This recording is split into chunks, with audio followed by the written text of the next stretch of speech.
सिर्फ नॉमिनेशन होने पर आपको कितना पैसा मिल सकता है और कैसे सिर्फ एक चाबी टाइटैनिक जहाज को डूबने से बचा सकती थी, और वो कौन से इंडियन है जिसने न्यूटन की 350 साल पुरानी मैथ प्रॉब्लम्स को सॉल्व कर दिया था, वो जानेंगे आज की इस वीडियो में। Fact number 1। दोस्तों, अगर कोई एक्टर ऑस्कर के लिए नॉमिनेट होकर हार भी जाता है तब उसे दुखी होने की जरूरत नहीं, क्योंकि ऑस्कर में नॉमिनेट होने वाले इंसान को उसकी तसल्ली के लिए ऑस्कर के ऑर्गेनाइजेशन की तरफ से करीब 37 लाख रुपीस कंसोलिडेशन प्राइज के तौर पे दिया जाता है। Fact number 2। ह्यूमंस और चिंपैंजीज वैसे तो एक दूसरे से बहुत ही अलग होते हैं, पर जब बात दोनों की डीएनए की आती है तब इनका लगभग 98% डीएनए सेम ही होता है, जो ये साबित करता है कि ह्यूमंस और चिंपैंजीज हिस्टोरिकल दिख से काफी सिमिलर है। Fact number 3। अभी आप अपनी स्क्रीन पर जिस फोटो को देख रहे हैं वो कोई नॉर्मल फोटो नहीं, बल्कि चांद पर जाने वाले एस्ट्रोनॉट चार्ली ड्यूक की फोटोग्राफ है, जिसे उन्होंने लगभग 50 साल पहले चांद पर छोड़ दिया था और तब से ये चांद की सरफेस पर पड़ा है। Fact number 4।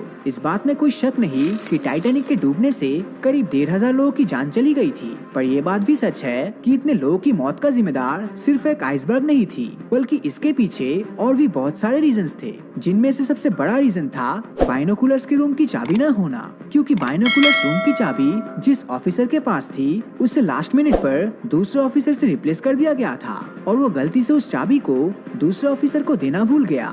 इसके बाद टाइटैनिक के डूबने का अगला रीजन था रिफ्रैक्शन ऑफ लाइट, जिसकी वजह से समुद्र के अंदर मिराजेस क्रिएट हो गए थे और इसीलिए लुकआउट्स को आइसबर्ग नहीं देखने को मिला।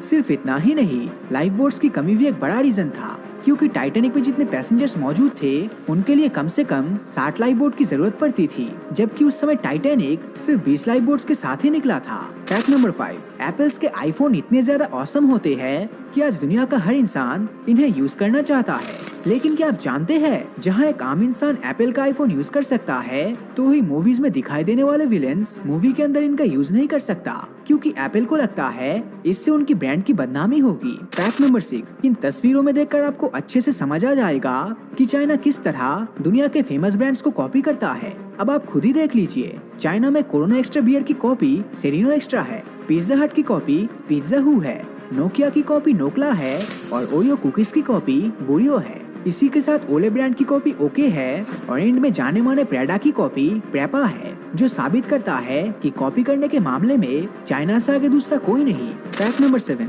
अगर आपको लगता है कि स्किन छोड़ने के मामले में सिर्फ स्नेक्स ही आगे है तो निश्चित ही आप गलत हो, क्योंकि हम इंसान अपनी पूरी जिंदगी में स्नेक से भी ज्यादा स्किन छोड़ते हैं। जी हाँ, रिसेंट स्टडीज की माने तो एक एवरेज ह्यूमन बीइंग अपनी पूरी लाइफ में करीब 35 किलोग्राम स्किन छोड़ता है। सुनने में आपको अजीब लग सकता है, लेकिन ये रियलिटी है। Fact number 8। दोस्तों, क्रिकेट के खेल में प्लेयर्स के टेस्टिस को इंजरी से बचाने वाले टेस्टिकल गार्ड्स का सबसे पहले इस्तेमाल 1874 में किया गया था, जबकि इंटरेस्टिंग बात तो ये है कि हेलमेट का इस्तेमाल 1974 से शुरू हुआ, यानी कि इंसान को अपनी ब्रेन की इम्पोर्टेंस समझने में करीब 100 साल लग गए थे। Fact number 9। साल 2012 में कोलकाता के रहने वाले शोरो रॉय ने उस समय दुनिया को हैरान कर दिया जब उन्होंने सर आइजैक न्यूटन द्वारा आज से 350 साल पहले सेट की गई एक मैथ प्रॉब्लम को सॉल्व कर दिया। दोस्तों, ये सच में एक बहुत ही बड़ा माइलस्टोन था और शायद इसी वजह से सौरो इंडिया समेत दुनिया भर के न्यूज चैनल पर छा गए थे। हालांकि उनकी इस कामयाबी के लिए एक तरफ जहां ज्यादातर लोग उनकी तारीफ करते हैं, तो ही दूसरी तरफ कुछ लोगों का कहना है कि 20th सेंचुरी में ये प्रॉब्लम पहले ही सॉल्व हो चुकी थी। तो दोस्तों, इन सभी फैक्ट में से आपको कौन सा फैक्ट सबसे अच्छा लगा नीचे कमेंट करके जरूर बताना।